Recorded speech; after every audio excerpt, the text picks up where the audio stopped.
so that the charge is invariant under Lorentz transformation, but volume charge density and surface charge densities are not invariant under Lorentz transformation. आपके पास तीन term है, Q जिसे आप charge बोलते हैं, साथ ही साथ सरफेस चार्ज डेंसिटी एप्सिलॉन जिसे आप सरफेस चार्ज डेंसिटी बोलते हैं, और अगला टर्म है रो जिसे आप वॉल्यूम चार्ज डेंसिटी बोलते हैं, वॉल्यूम चार्ज डेंसिटी बोलते हैं। रो डिफाइंड होता है क्यू बाई एरिया ए और वॉल्यूम चार्ज डेंसिटी डिफाइंड होता है क्यू बाई वॉल्यूम वी। तो सवाल ये है कि ये इनवेरिएंट है, सवाल क्या है कि आपको शो करना है कि ये इनवेरिएंट है जबकि ये दोनों वेरिएंट हैं लॉरेंज ट्रांसफॉर्मेशन के अंतर्गत। चलिए तो शुरू करते हैं एक एक करके। तो जब आप चार्ज Q की बात करते हैं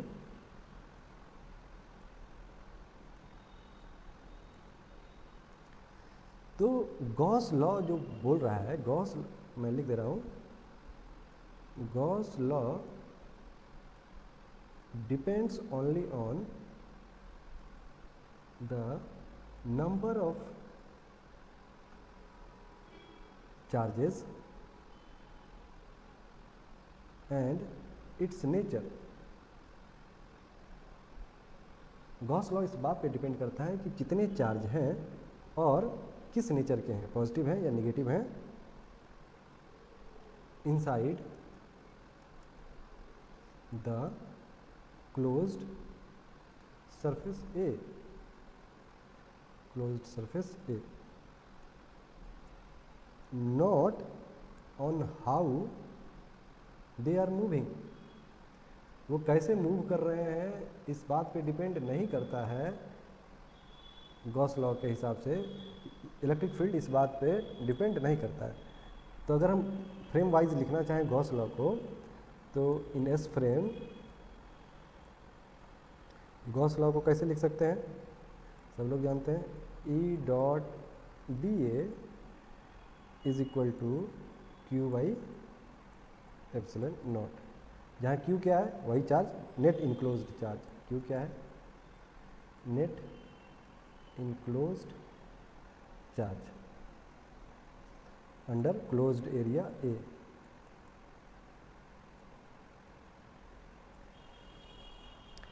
इसका एक term integration, area wise integration, इसे मैं इक्वेशन 1 नाम दे दे रहा हूँ। और जब आप इसे एस डैश फ्रेम में लिखेंगे, इन एस डैश फ्रेम, आपको पता है ना एस फ्रेम और एस डैश फ्रेम क्या है, ये अगर एस फ्रेम है तो दूसरा मैं एस डैश फ्रेम बना रहा हूँ ग्रीन कलर से, ये एस डैश फ्रेम है। एस डैश फ्रेम की खूबी क्या है, ये भी वेलोसिटी से, या अभी चूंकि वॉल्यूम से ये टैली कर जाएगा इसलिए हम भी वेलोसिटी नहीं यू वेलोसिटी से मूव कर रहा है पॉजिटिव एक्स डायरेक्शन में। ये एक्स है, ये वाई है, सॉरी ये एक्स है, ये वाई है और ये जेड है। एक्स वाई और जेड में क्या रिलेशन है, x cross y equal to z होना चाहिए, ठीक है ना, एक्स क्रॉस वाई जेड के बराबर होना चाहिए। ठीक उसी तरह ये वाई है और ये जेड है और ये एक्स है। तो एक्स लिखना अच्छा नहीं रहेगा, इसे मैं x dash y dash z dash लिख दे रहा हूँ, और जो ग्रीन फ्रेम है उसे एस डैश फ्रेम नाम दे रहा हूँ, और जो उजले एक्सिस वाला फ्रेम है उसे एस फ्रेम नाम दे रहा हूँ। तो जब आप एस डैश फ्रेम की बात करेंगे वहाँ आप गॉस लॉ लिखना चाहें तो वहाँ किस तरह आप गॉस लॉ लिख सकते हैं,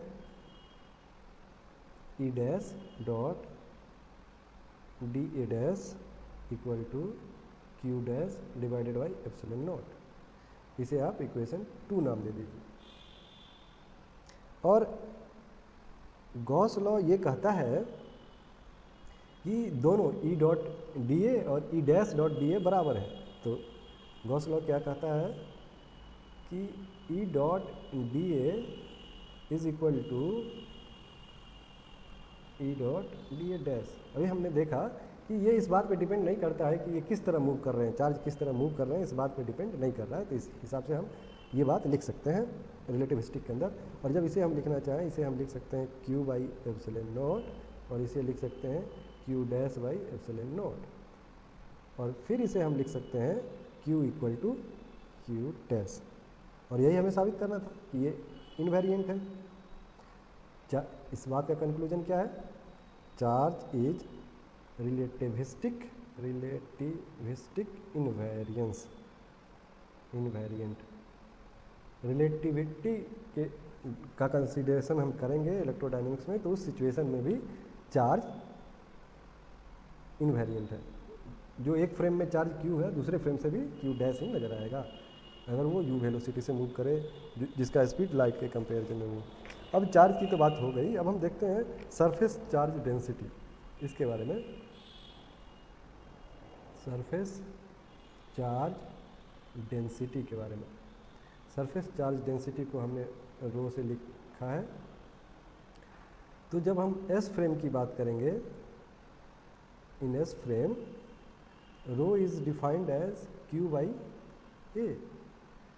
this is nothing Q by del X into del Y, change in length, change in width. तो इस तरह जो Q होगा अपना, वो rho into del X into del Y हो जाएगा, जिसे हम इक्वेशन 1 नाम दे दे रहे हैं। और फिर हम दूसरी तरफ बढ़ते हैं। इन एस डैश फ्रेम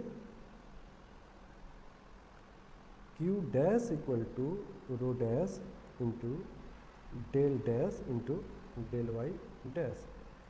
इसी इक्वेशन के आधार पे हमने इसे इक्वेशन 2 नाम दे दिया है। लेकिन अभी जस्ट हमने डिस्कस किया था Q equal to Q dash. तो ये इस बात का द्योतक है कि rho into del X into del Y is equal to rho dash into del x dash into del Y dash. अब लॉरेंज ट्रांसफॉर्मेशन की जब हम बात करेंगे, तो इसे मैं इक्वेशन 3 नाम दे रहा हूँ। लॉरेंज ट्रांसफॉर्मेशन के अंदर आप जानते हैं del Y equal to del Y dash और X dash is equal to gamma X minus U T, और इस हिसाब से del x dash is equal to gamma del X. मैं ऐसा लिख सकता हूँ, क्यों? क्योंकि as del T is equal to 0, simultaneous reaction बोलते हैं ना, साइमल्टेनियस ऑपरेशन, साइमल्टेनियस के चलते ऐसा हम लिख सकते हैं डेल टी 0। तो अपने पास डेल वाई की जगह हम ये और डेल एक्स की जगह ये लिख दें। और गामा क्या है? गामा आपको पता है 1 माइनस बीटा स्क्वायर, जहाँ बीटा क्या है? V by C. चलिए, तो इक्वेशन 3 से क्या हो जाएगा? Rho del x del Y is equal to rho dash del X की जगह मैं क्या लिख दूँ? गामा इंटू डेल एक्स, और डेल वाई की जगह क्या लिख दूँ? डेल वाई डैश की जगह डेल वाई। तो इस तरह ये और ये term cancel out, del x भी कैंसिल आउट, और अपने पास जो इक्वेशन बचा उस हिसाब से del dash equal to del upon gamma. और यही हमें लाना था। तो हम देख रहे हैं कि del dash not equal to del, इसका मतलब यही ना हुआ, डेल डैश डेल के बराबर नहीं है। मतलब surface charge density is not, surface charge density is not invariant under Lorentz transformation, not invariant under Lorentz transformation. ठीक है, चलिए अब बात करते हैं वॉल्यूम चार्ज डेंसिटी की। हाँ, मैं यहाँ आपको आप एक नोट लिख सकते हैं जो कि बहुत ही इम्पोर्टेंट नोट है, आपको ध्यान देना होगा। मैं लॉरेंज ट्रांसफॉर्मेशन की बात किया और आपने देखा कि लॉरेंज ट्रांसफॉर्मेशन में डेल वाई पैरामीटर, मतलब मैं ये कहना चाह रहा हूँ डेल वाई ये लिया और डेल एक्स को चेंज किया। अगर वाई जेड अगर कुछ इस तरह मूवमेंट है तब, अगर ये मूवमेंट एक्स वाई एक के एलोंग है दूसरे के परपेंडिकुलर है तो, अगर ऐसा नहीं है तो हम क्या लिख सकते हैं कि however if surface charge is in yz plane and frame is moving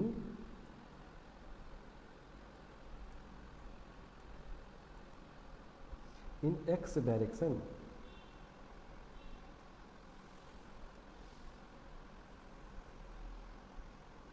remain unchanged normal to y plane. ये बात आप जानते हैं ना।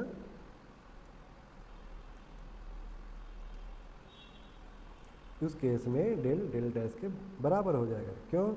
क्योंकि डेल वाई डैश तो डेल वाई होगा ही, साथ ही साथ del dash z del dash के बराबर हो जाएगा।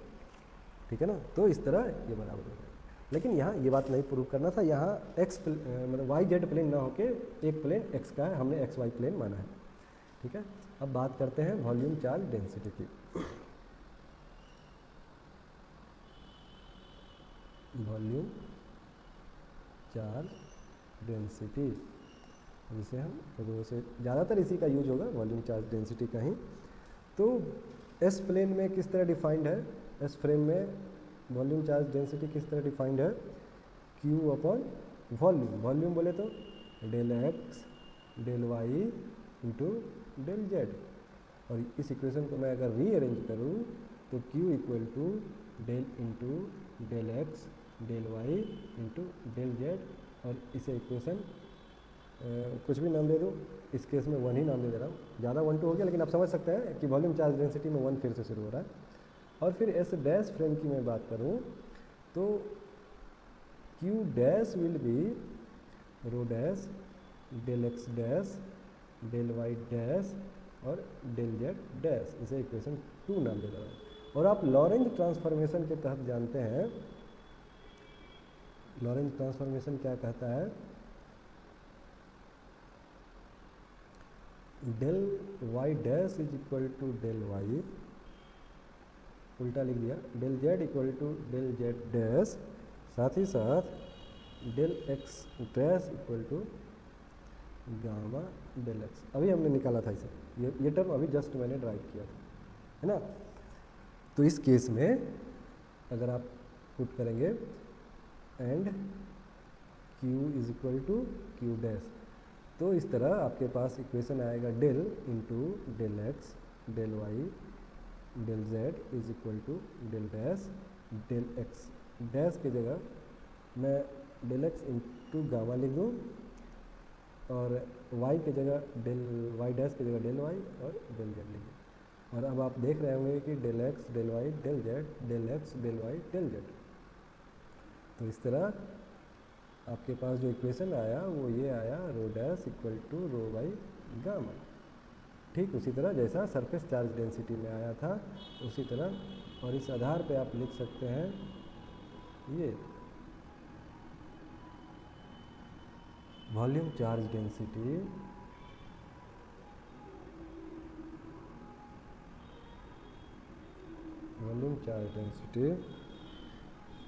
Is not invariant.